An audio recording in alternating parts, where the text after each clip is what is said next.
উত্তর 24 পরগনার বনগাঁর আংরাইলে অসুরক্ষিত সীমান্ত পরিদর্শনে গেলেন বনগাঁ দক্ষিণের বিজেপি বিধায়ক স্বপন মজুমদার। কথা বললেন বিএসএফ এর আধিকারিকদের সঙ্গে। এপারে বনগাঁর আংরাইল, ওপারে বাংলাদেশের যশোর জেলার কুটখালি। বেআইনি পারাপার অনুপ্রবেশ রুখতে কড়া নজরদারি চালাচ্ছে বিএসএফ।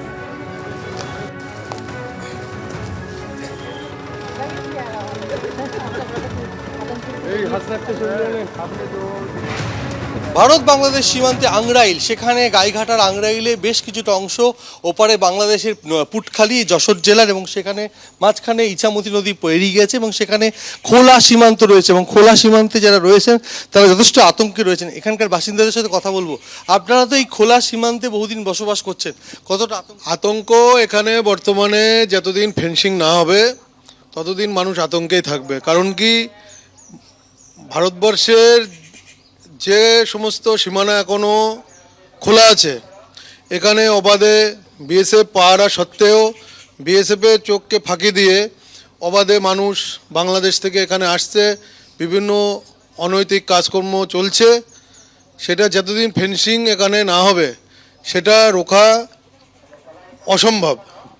যথেষ্ট আতঙ্কে আমরা রাত্রিবেলা তো কিছু কিছু দিন হয় আমরা ঘুমাতেই পারি না।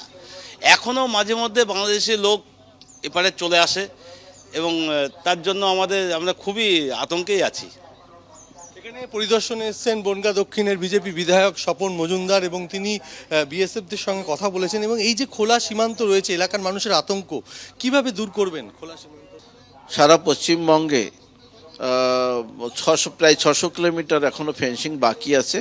সেই ফেন্সিংটা যত দ্রুত হোক করে বাংলাদেশ থেকে যে অবাধ ঘুষপেটিয়া এবং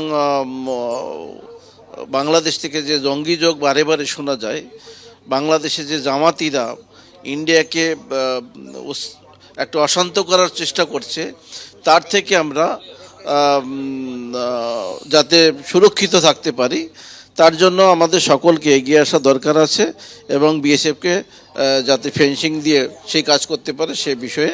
যেখানে খোলা সীমান্ত রয়েছে এবং সেখানে খোলা সীমান্ত যাতে ঘিরে ফেলা হয় তার একটা পরিকল্পনা রয়েছে। এবং বিধায়কের সাথে কথা বলার চেষ্টা করবো যে এই যে খোলা সীমান্ত, সেখানে এই মালদার ঘটনার পর কী করে আপনারা বেড়া দেওয়ার কথা ভাবছেন? আমি বিএসএফ ক্যাম্পে এসে কথা বললাম। এখানে ফেন্সিং দেওয়ার জন্য বিএসএফ সম্পূর্ণভাবে প্রস্তুত, কিন্তু রাজ্য সরকার জমি জট এখনও কাটাতে পারেনি, জমি অধিগ্রহণ করে দিতে পারেনি।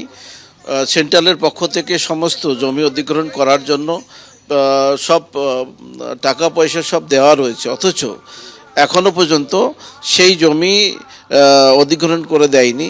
আমি রাজ্য সরকারের যে চিন্তাভাবনা যে তারা ভোটের সময় এইভাবে অবাধে বাংলাদেশ থেকে দুষ্কৃতীদের ঢুকিয়ে ভোট লুট করার যে পন্থা, সেটা হয়তো বন্ধ হবে, তার জন্যই তারা। অর্থাৎ বাংলাদেশ থেকে অনুপ্রবেশকারীদের সংখ্যা বাড়ছে, উদ্বিগ্ন বিধায়ক এবং তার পাশাপাশি এই খোলা সীমান্ত আতঙ্কে রয়েছেন এখানকার বাসিন্দারা এবং তাদের বক্তব্য যে রাত বাড়লেই তাদের আতঙ্ক বাড়ে। অর্থাৎ আংরাইল সীমান্ত যেখানে দেখা যাচ্ছে, যেখানে কোনো কাঁটাতারের বেড়া নেই, মাঝখানে ইছামতি নদী দুই দেশকে সীমানা নির্ধারণ করেছে, কিন্তু সেখানে অবাধে চলছে চোরাচালান এবং অনুপ্রবেশকারীদের যে এদেশে আসার হিড়িক, আর তাতে আতঙ্কিত এলাকার বাসিন্দারা। ক্যামেরায় অভিজিৎ দত্তর সঙ্গে সমীরণ পাল, এবিপি আনন্দ, উত্তর 24 পরগনা।